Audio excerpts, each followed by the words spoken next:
قرائت شاهاثری علامه باباجان غفورов تاجیکان، تاریخ قدیم عصر میانه و دوره نو، گفتاری 112.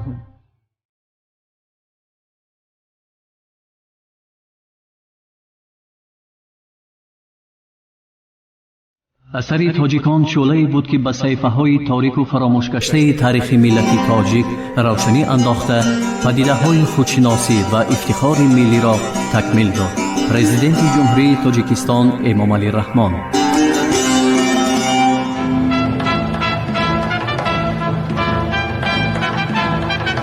احوال خلق تاجیک و مبارزه آن بر ضد امارت بخارا و حکومت پادشاهی، نیمه دوم عصر 19، سیاست مستملکه‌داری حکومت پادشاهی. در کشور ترکستان تأسیس نمودن سیستم مأموری به اصطلاح اداره حربی خلقی با مقصدهای مستملکه‌داری حکومت پادشاهی خدمت می‌کرد. کشور ترکستان به 5 ولایت سیردریا، فرغانه، سمرقند، هفت‌رود، سیمیریچیه و زکاسپی تقسیم می‌شد. هر یک ولایت را به استثنای زکاسپی که در آنجا سردار ولایت می نشست، گوبرناتور حربی اداره می کرد. ولایت به اویست‌ها و اویست به پریستاوی‌ها و ولوس‌ها جدا می شد. مأموران ولوس‌ها از اهالی محلی تعیین می گردیدند. تدریجاً در قطار فیادال‌های کهنه آدمانی از طبقه های دولتمند اهالی، از آن جمله آنانی که به طبقه اشراف فیادالی محلی منصوبیت نداشتند نیز با راه انتخاب به وظیفه های مأموری جلب کرده شدند. اما نمایندگان خلق مهنتی حتی وظیفه آقسقال قشلاق و یا ولوس را آرزو هم کرده نمی توانستند. عامه خلق در خود انتخابات هم عملاً اشتراک نداشت. درباره انتخاباتی که در ابتدای عصر 19 واقع گردیده بود، شاهدان چنین نقل می کنند: برای انتخاب آقسقال ولوسی قیستکوس اویزدی خوجند از تمام دهات اطراف بایها، ملاها، ایلیکباشیها و اربابان به قشلاق قیستکوس جمع آمدند. به وظیفه آقسقال ولوس 2 نفر مدعی دولتمند میرزا بهادرخان و ملابای را پیشبری کرده بودند. ملابای برای رشوه انتخاب کنندگان 2000 سوم، حریف او باشد به این مقصد 3000 سوم پول جدا کرد. در نتیجه میرزا بهادرخان به وظیفه آقسقالی انتخاب گردید. یک گروه بایهایی که ملابای را طرفداری می کردند از این انتخابات ناراضی شدند. آنها مبلغ زیاد جمع نموده دست نشانده خود را به نزد گوبرناتور حربی سمرقند فرستادند. ملابای برابری رسیدن به سمرقند به زن گوبرناتور چند هزار سوم پول و تحفه های قیمت بها پیشکش نمود. روز دیگر او را گوبرناتور قبول کرده گفت: از همین روز اعتباراً تو آقسقال ولوس خواهی بود. هنوز ملابای به قیستکوس برنگشته فرمان گوبرناتور درباره به وظیفه آقسقال ولوس تصدیق گردیدن او رسید. در دیگر ناحیه های گنرال گوبرناتوری ترکستان نیز عین همین حالت روی میداد. صنف های استثمار کننده با ثواب دیدی خود آدمانشان را به وظیفه های انتخابی تعیین می کردند و از کار می گرفتند. آقسقالان همین که به سری کار آمدند عادتاً خودسری و بیدادگری می کردند. ظلم و ستم و پاره‌خوری مأموران محلی نهایت درجه رواج گرفته بود. کار محکمه ها مثل پیشتر در اساس شریعت پیش برده می شد. حکومتداران کشور ترکستان در برابری به طرف خود کشیدن طبقه دولتمندی اهالی محلی که به خدمت حکومت پادشاهی گذشته بود، برای ضعیف گردانیدن موقع اقتصادی اشراف کهنه فیادالی نیز چاره‌ها پیش بینی نمود. از شخصانی که زمین‌های وقف را استفاده می بردند و از صاحبان ملک خصوصی که از طرف دولت بخشش شده بود منظور کردن حجت ثابت کننده حقوقی به این زمین ها داشته آنها از قبیل وقفنامه تصدیق کرده خان طلب کرده شد. این گونه حجت ها خیلی کم محفوظ مانده بودند. بنابراین مقداری زیادی زمین های وقف و ملک های خصوصی دولتی کرده شدند. زمین های باقی مانده وقف از هر گونه امتیاز و برتری های مالیاتی محروم گردیدند. به همین طریقه و منفیت های یک قسم روحانیان و اشراف فیادالی ضربه جدی رسانیده شد. ولی احوال دهقانان مهنتکش از این همه چاره ها اندکی هم به بهبودی رو نآورد. زمینداران کلان مثل پیشتره برای استثمار دهقانان بینوا که در زمینهایشان چاریک کاری می کردند امکانیت داشتند. تفتیش سال 1909 در کشور ترکستان گذرانیده سیناتور پالین مقرر کرد که از جمله در ولایت‌های سمرقند و فرغانه، یعنی در همان ولایت‌هایی که بیشتری اهالی را تاجیکان تشکیل می‌کردند، حقوق ملک خصوصی در کمتر از 1/1 تمام زمین‌های کشت جاری است. ملکداران خردی که در یک پارچه زمینی از روی قاعده نو در اساس زمینداری جمع‌آوری خانوادگی کار می‌کردند، معیشت خود را هیچ تأمین کردن نمی‌توانستند. آنها به دست سودخورها افتاده خانه خراب می‌شدند. در صورت ادا نکردن قرض و یا ندادن انداز از زمینشان محروم گردیده به صف چاریککاران و بطرک‌ها داخل می‌شدند.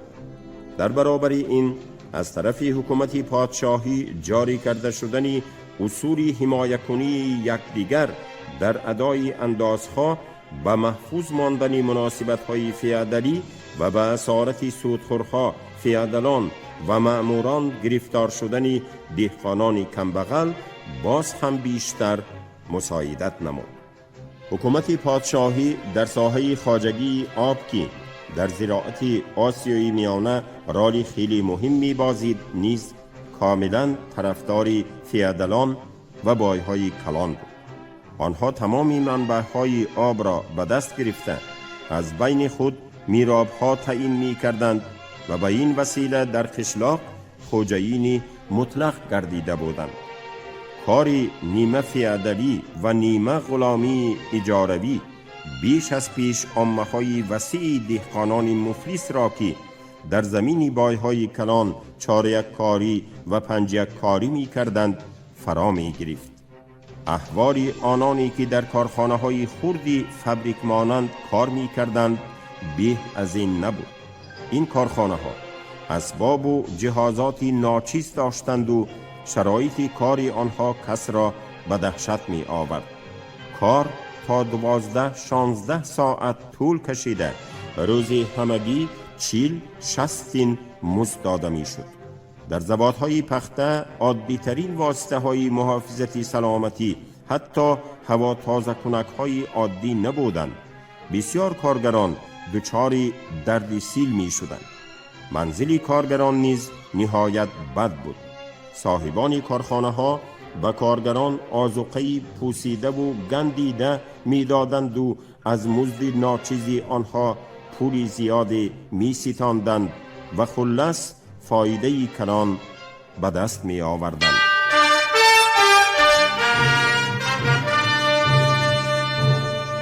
احوال خلق تاجیک و مبارزه آن بر ضد امارت بخارا و حکومت پادشاهی نیمه دوم عصر 19.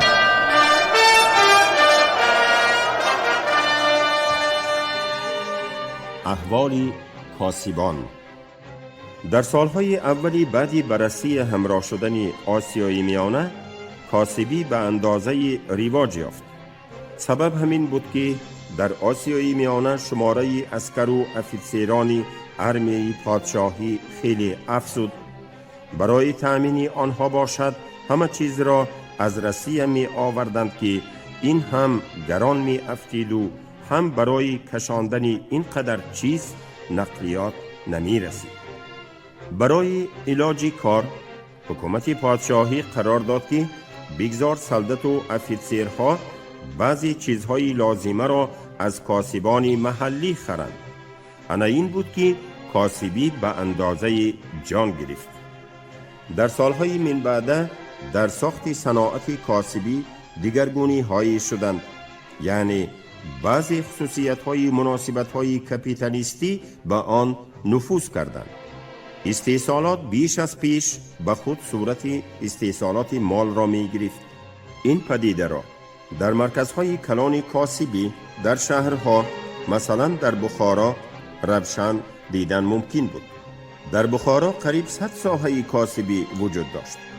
در خوجند، اوراتپه، پنجکین، کانی بادام، حصار، کولاب و بعضی دیگر شهرها کاسبی عموماً خیلی رونق داشت. کاسبی در هر یک محل کشور وابسته به منبع و صفت مالی خام، وابسته به آن که از مرکز دور است یا نزدیک، وابسته به آن که چگونه راه ها دارد، صاحب خصوصیت خاص می گردد.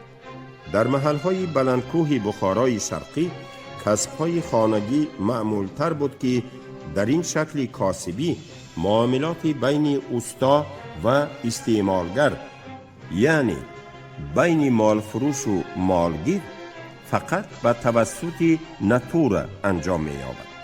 بعضی ناحیه ها در استحصال این یا آن مال تخصص هم یافته بودند. کاسبان حصار اساساً نمد و ماهوت می مالیدند، شال و ارغمچین می بافتند، پوستک تیار می کردند.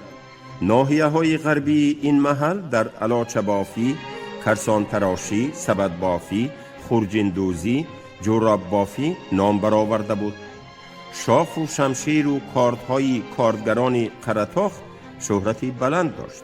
در دوشنبه و وادی کافرنیهان چرمگری رواج یافته بود. در خوجند کسب بافندگی بسا معمول بود و بیهوده نیست که در اینجا گذر کرباس بافان، شستگران، ابربندها، شاهی بافان، پلکشان و غیره بودند. سال 1906 در شهر 230 دکان شاهی بافی، چرخریسی، حلاجی و غیره وجود داشتند. در شهرهای خوجند و اوراتپه گذرهای مخصوصی کارگران، دیگریزان، کلالان، زرگران و غیره ها بودند. در بیکی کولاب نیز بافندگی یکی از کسبهای مهم به شمار می رفت و در این کسب زنها نیز بسیار شرکت داشتند. زنها در خانه پخته را حلاجی می کردند، می ریسیدند و در دستگاه های بافندگی کرباس می بافتند که آن هم برای احتیاج روزگار و هم برای فروش می رفت. از کلابه کولابی مردمی درواز نیز کرباس می بافتند. صوفی کولابی و جامه های کرباسی کولابی خیلی خوش صفت بودند و در بخارا هم تقدیر می شدند. از اشیای خامی محلی برای قنار و خورجین کرباس می بافتند. ماهوت و نمد، شال و جوراب تیار می کردند. همه این کار را اساساً زنان انجام می دادند. قالین و گلیم های خوش صورت قیمت بها با سفارش بایها مخصوص در حولی آنها تیار کرده می شدند. در بخارا نیز بسیار گذرهای چرمگران بود. چرمگرانی بالا، چرمگرانی پایان که در اینجا چرمهای اعلی صفتی خامک، کیمختی، سناج و دلوها، مشکها استحصال می شد. موزدوزی و محسدوزی و کفشدوزی و لجام سازی نیز در همین گذرها معمول بود. کاسبانی بای چرمگرانی پایان از چاروا فروشان پوستی زیادی خریده آن را چرم کرده می فروختند. در مومن آباد هم چرمگران و موزدوزان و لجام سازان بسیار بودند. شاهی بافی و پلکشی هم در اینجا خیلی رونق داشت. دهقانان کولاب هم کرمکداری کرده پله خود را در بازارها می فروختند. در شهر از آن پله ها رشته کشیده و آن را رنگ داده باز به بازارهای کولاب برده می فروختند. در آخر عصر 19 کولاب مرکزی مهمی کسب و تجارت شد. در بسیار دکانها از اشیای زراعت محصولات تیار می کردند. روغن کنجیت و زغیر کولاب احتیاج ناحیه را تأمین می کرد. آردکشی هم خیلی رواج یافته بود.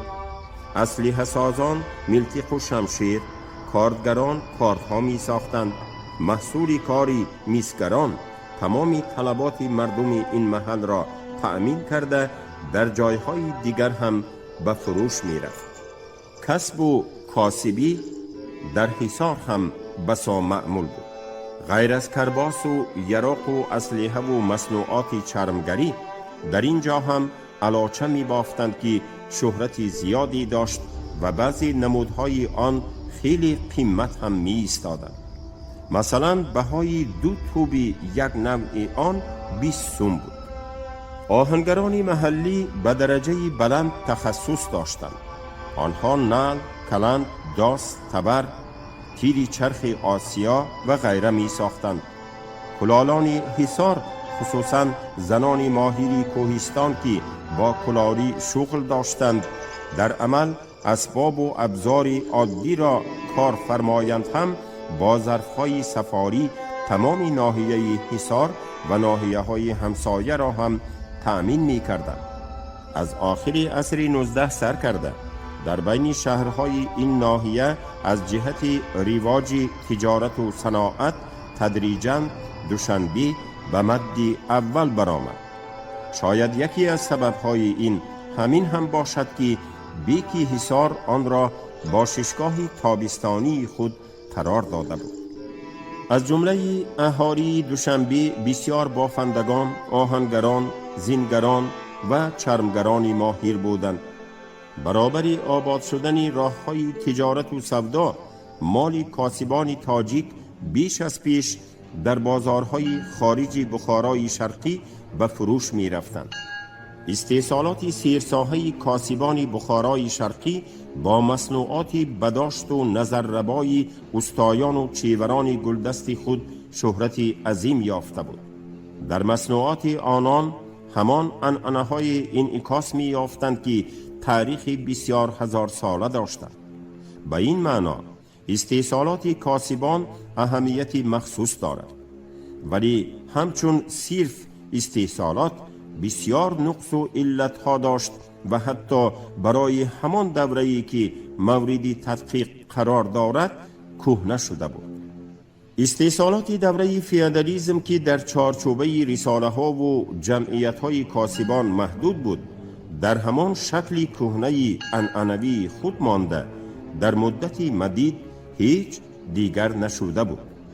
کارخانه های کاسبان یگان جهاز تکنیکی نداشتند و کار اساساً دستی انجام داده می شد. تیار کردن مصنوعات مهنت زیادی را طلب می کرد. درجه محصول مهنت نسبت به فابریکه ها خیلی پست بود. برای همین هم ارزش اصلی مال کاسبان نسبت به مال فابریکه خیلی بالاتر می ایستاد. به ضمن این حکومتداران فیودالی به کاسبان خراج و اندازی بیشمار می انداختند که این هم ارزش مال آنها را بلند می برداشت. برابری از مرکز رسی آمدن مالها وضعیت کاسبان یک باره تباه شد.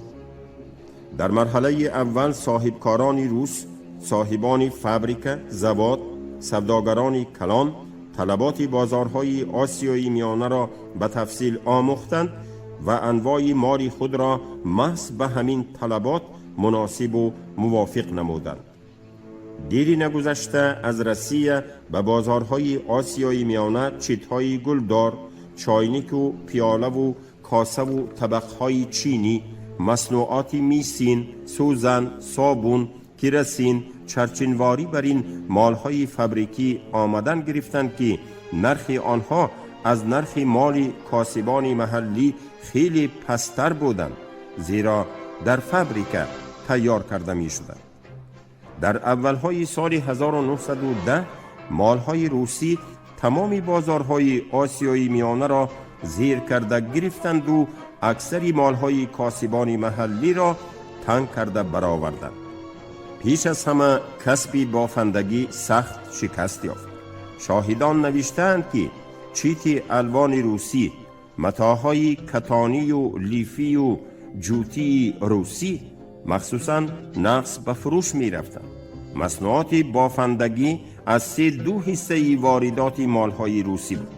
یکی از شاهدان آن دوره نوشته است: با ایمانی کامل می توان ادعا کرد که از نصف بیشتری شاهواری و حتی لباسهای دوخته، جامه و کرته زنانه و کتان که در بازار بخارا به فروش می روند مال مسکوی است.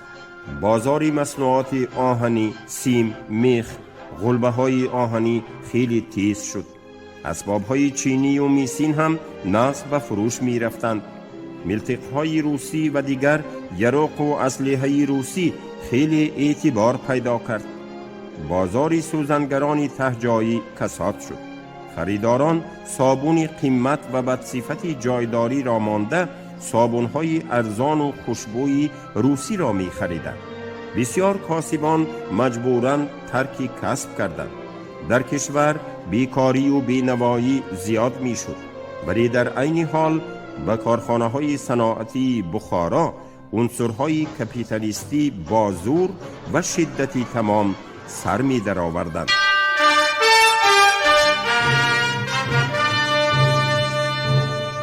احوال خلق تاجیک و مبارزه آن بر ضد امارت بخارا و حکومت پادشاهی نیمه دوم عصر 19.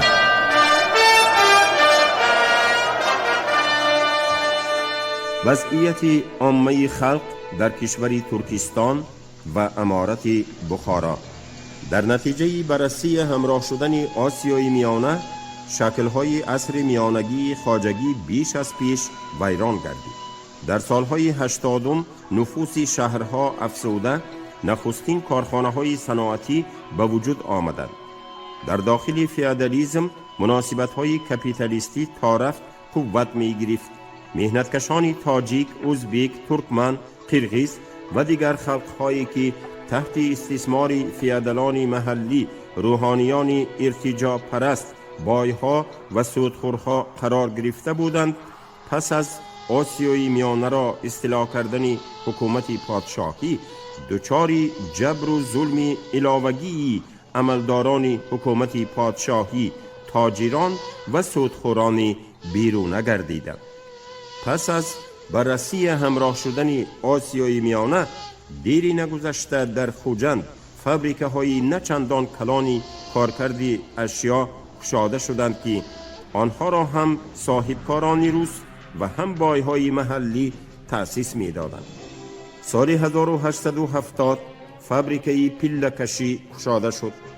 سال 1873 در قشلاق دیهمای قریبی خوجند یک سوداگری روس زواد خردی شراب کشی گشاد. غیر از این زوادهای شیشه، چرم در اوراتیپه و میوه و عرق ساخته شدند. سالهای 1891-92 اولین زوادهای پخته به کار در آمدند. سال 1895 در خوجند علکه 16 کارخانه صناعتی زواد مانند کار می کردند که 125 کارگر داشتند. در آخرهای عصر 19 در شهر 5 زواد پخته وجود داشت که 2 تای آنها از آن بایهای محلی بود. وضعیت اهالی در امارت بخارا که قسم زیادی تاجیکان آسیای میانه در آنجا زندگی می کردند، نظر به کشور ترکستان بدتر بود. اصول اداره امارت که پیش از استیلای حکومت پادشاهی موجود بود، بی هیچ گونه تغییرات دوام کردن گرفت. امارت بخارا به 27 ولایت بیکیگری تقسیم گردیده، به هر یکی از آنها بیک یا حاکم، قاضی، رئیس و مفتی از طرف امیر تعیین کرده می شد. حاکم می بایست کارهای دولتی، مأموری و زراعتی را اداره می کرد. قاضی در اساس شریعت کارهای محکمه را به جا می آورد. رئیس از طرف اهالی اجرا شدن فرمایشات دین و شریعت را نظارت می نمود و مفتی همچون داننده قانونهای شریعت درستی یا خود نادرستی این و یا آن حادثه و اقدامات را فهمانده می داد. همه این کسان در نوبت اول و اساساً منفیت دایره های حکمران و فایده های شخصی خود را تأمین می کردند. حاکمان ولایت ها که به واسطه املاکدارها و دیگر آدمان خود کارهای زمین و مالیه، جمع کردن خراج، عشر و غیره را اداره می نمودند، در حل این مسئله ها کاملا خودسرانه عمل می کردند. از اهالی چی ستاندن و به خزینه چی سپردن آنها را کسی تفتیش نمی کرد. منباشی، امین، آقسقال و ارباب ها که به صفت نماینده اهالی تعیین می شدند، عادتاً به کردار حاکم و دیگر عملداران امیر پیروی می کردند. این حال باعث رواج یافتن غارتگری و پاره‌خوری گردیده، به اقتصادیات ضربه سخت وارد می آورد و زندگانی بی این هم سختی اهل مهنت را به درجه طاقت ناپذیری می رسانید. خصوصا احوال عامه وسیع مردم بخارای شرقی به غایت وزنین بود. قریب تمام اهالی این محلها را تاجیکان تشکیل می دادند. حکومت امیری اصلاً بخارای شرقی را چون مستملکه خود قرار داده، در اینجا نظر به قسم غربی امارت ترتیبات سخت‌تری جاری نمود. طبقه های اشراف قدیمه اینجا سپاه و نوکرها، روحانیان، زمینداران کلان و بایها به تکیهگاه امارت تبدیل یافتند. به این گروه های بالانشین استثمار کننده از بهادور در بیکی غرم علمان تا دادخواه هر گونه رتبه و منصب‌ها داده می شد. منصب‌های عالی‌تر فقط به سپاهیان دربار امیر بخشش می گردید. امیر به عوض معاش به این سپاهیان اندازی تمام یک ده حرامی بخشید. دهقانان این قشلاق عملاً در حالت کریپسنایی بودند.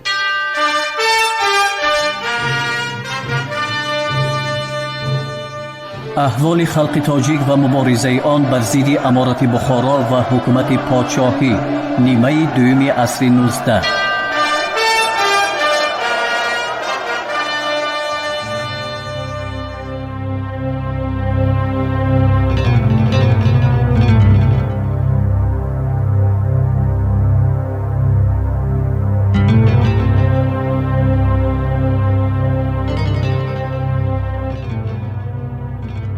шумо гуфтори 112-ро аз китоби аллома бобоҷон ғафуров тоҷикон шунидед. абдурашид хоҷамқулов хонд. коргардон шералӣ навзалӣ.